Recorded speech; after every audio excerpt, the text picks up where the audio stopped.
સુરતમાં અત્યારે યુવાનો સાથે અમારા સંવાદદાતા આઝમ સાલેહ જોડાયા છે અને તેમની પાસેથી જાણવાનો પ્રયત્ન કરીએ કે શું ઈચ્છી રહ્યું છે આ યુવાધન કે કેવા પ્રકારના પગલા ભરવામાં આવે। આઝમ અમારી સાથે જોડાયા છે। આઝમ, એ જાણવા માંગીશું કે સુરતની પ્રજા, સુરતની જનતા શું ઈચ્છી રહી છે જ્યારે એક તરફ શહીદોના અંતિમ સંસ્કાર થઈ રહ્યા છે, દેશમાં આક્રોશ છે, સુરતમાંથી શું માંગ ઉઠી રહી છે?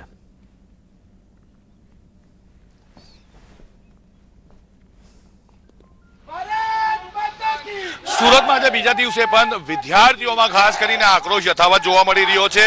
हाल सूरतना वरियाव रोड पर आवेली सीजे पटेल विद्याधाम कॉमर्स कॉलेजना विद्यार्थियों द्वारा जो अहींया सूत्रोच्चार करवामां आवी रह्या छे अने बदलानी मांग करवामां आवी रही छे। तमने देखाशे आतंकी मसूद अजहरने फांसीए लटकावी देवामां आव्यो छे अने त्यारबाद हवे एना पुतलानुं दहन करवामां पण आवशे। खूब मोटी संख्यामां आ विद्यार्थियों अहींया विरोध करी रह्या छे। बस एक ज मांग करी रह्या छे के हवे बदलो लेवामां आवવો જોઈએ।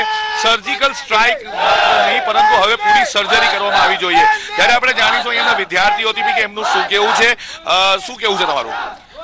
भारतने पूरेपूरी छूट आपी देवी जोईए अने पाकिस्तानीओ अने बीजा आतंकवादीओए जे भारतमां हुमला कराव्या छे बधानो बदलो लेवा माटे भारतने कहेवुं जोईए अने आतंकवादीओए जे कंई नुकसान कर्युं छे ए बधा माटे बधा जवानोने छूट आपी देवी जोईए भारत देशे। આપણે બીજા યુવાનોથી બી જાણીશું કે એમનું શું કહેવું છે। આ શું માંગ છે, શું કહેવું છે? હાફિઝ સૈયદને ફાંસી આપો એ જ માંગણી છે અમારી। અમારા 40 જવાનો શહીદ થયા છે, એમના માટે હાફિઝ સૈયદને ફાંસી આપો, એમનો બદલો લો। તમારું શું કહેવું છે? હા, હાફિઝ સૈયદે જે કાવતરું ઘડીને આપણા સેનાના 40 જવાનોનો શહીદ થયા છે તેના માટે એને કડકમાં કડક ફાંસીની સજા મળે તેના માટે અમે ભેગા થયા છીએ અને એના માટે આ કરી રહ્યા છે। શહીદોના આપણા દેશના જે 40 જવાનો જે શહીદ થયા છે એના માટે આજે અમે આ પ્રોગ્રામ રાખ્યો છે અને જે આનો મેન મુખ્ય સૂત્રધાર છે જે હાફિઝ સૈયદ છે, જેને આપણો દેશ અને બીજા દેશ આતંકવાદી જાહેર કરવા કહે છે પણ ચીન અને પાકિસ્તાન જે એને સામાન્ય નાગરિક ગણાવે છે। તો અમારું કે એટલું છે કે આ જે પાકિસ્તાન અને ચીન જે આપણા દેશને છેતરીને દર વખત કૂટનીતિથી આપણા દેશના જવાનોને શહીદ કરવા માટે એને મારો આતંક હુમલો કરે છે એના માટે આપણે મુંતોડ જવાબ આપવાનો છે અને આપણા સૈનિકોને ફૂલ છૂટ આપવી જોઈએ કે જેથી એમના ઘરમાં ઘૂસીને એમને ખાત્મો કરે અને આપણા જે 40 જવાનો શહીદ થયા છે એની સામે અમારે 4000 આતંકવાદીના માથા જોઈએ છે। અમારા ભારત સરકારને એટલું જ છે કે આ જે મુખ્ય સૂત્રધાર હાફિઝ સૈયદ છે એને પકડીને કડકમાં કડક ફાંસીની સજા આપે એટલી અમારા તમામ વિદ્યાર્થીઓની એવી માંગ છે। तो તમે જોયું હશે કે કેવી રીતે વિદ્યાર્થીઓમાં આક્રોશ દેખાઈ રહ્યો છે। આતંકી મસૂદ અઝહર છે એ લટકાવી દેવામાં આવ્યો છે, સૂત્રોચ્ચાર કરવામાં આવી રહ્યા છે પાકિસ્તાનના વિરોધમાં, આતંકવાદના વિરોધમાં અને જે જવાનો શહીદ થયા છે તેને ન્યાય પણ મળવો જોઈએ। આપણે બીજા વિદ્યાર્થીઓથી બી જાણીશું એમનું શું કહેવું છે। તમારી શું માંગ છે, શું કહેવા માંગશો? શું માંગ છે? અમારા દેશમાં પાકિસ્તાનીઓ વડે જે હેરાનગતિ કરવામાં આવે છે તેનો પૂરેપૂરો બદલો લેવો જોઈએ અને ભારતને છૂટ આપી દેવી જોઈએ કે તે લોકો પાકિસ્તાનીઓને વ્યવસ્થિત રીતે બદલો લઈ શકે। આપણા જે જમ્મુ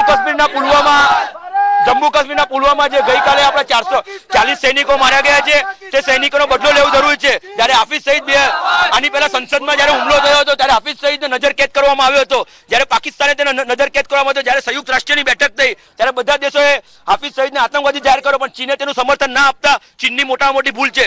જેટલો હાથ આમાં પાકિસ્તાનનો છે એટલો ચીનનો પણ છે। આવનારા સમયમાં જો ઇન્ડિયન આર્મીને છૂટ આપવામાં નહીં આવે અને આપણા 40 જવાનોની સામે 4000 આતંકવાદીના માથા લાવવા પડશે અને આની માટે આજના યુવાઓ સાકી નહીં લે અને આતંકવાદ સામે માનવતાવાદી એકતા જરૂર છે।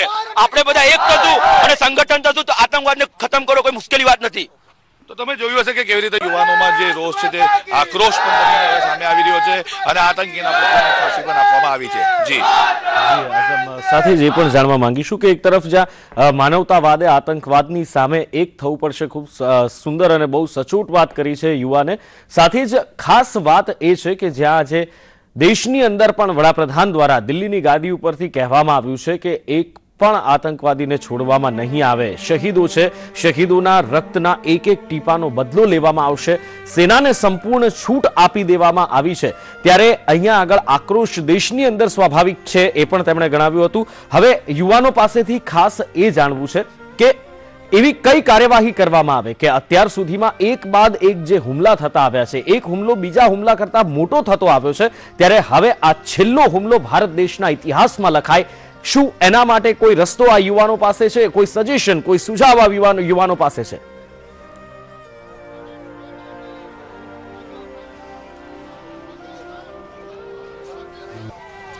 આપણે ફરીથી જાણીશું અહીંયાના વિદ્યાર્થીઓથી વારંવાર આવા હુમલાઓ થતા હોય છે, તમારા લોકોના હિસાબે આપણે બદલો કેવી રીતે લેવો જોઈએ?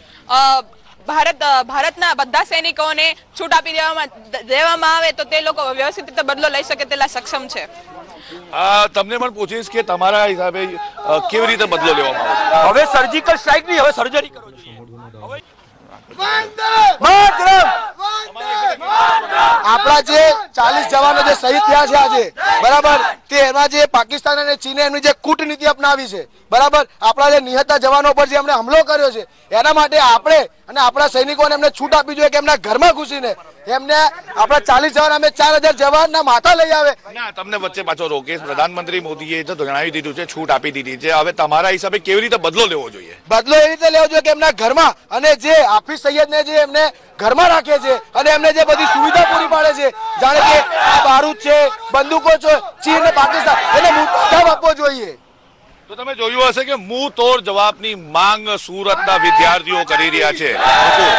જી આઝમ, આ સમગ્ર માહિતી બદલ આપનો આભાર.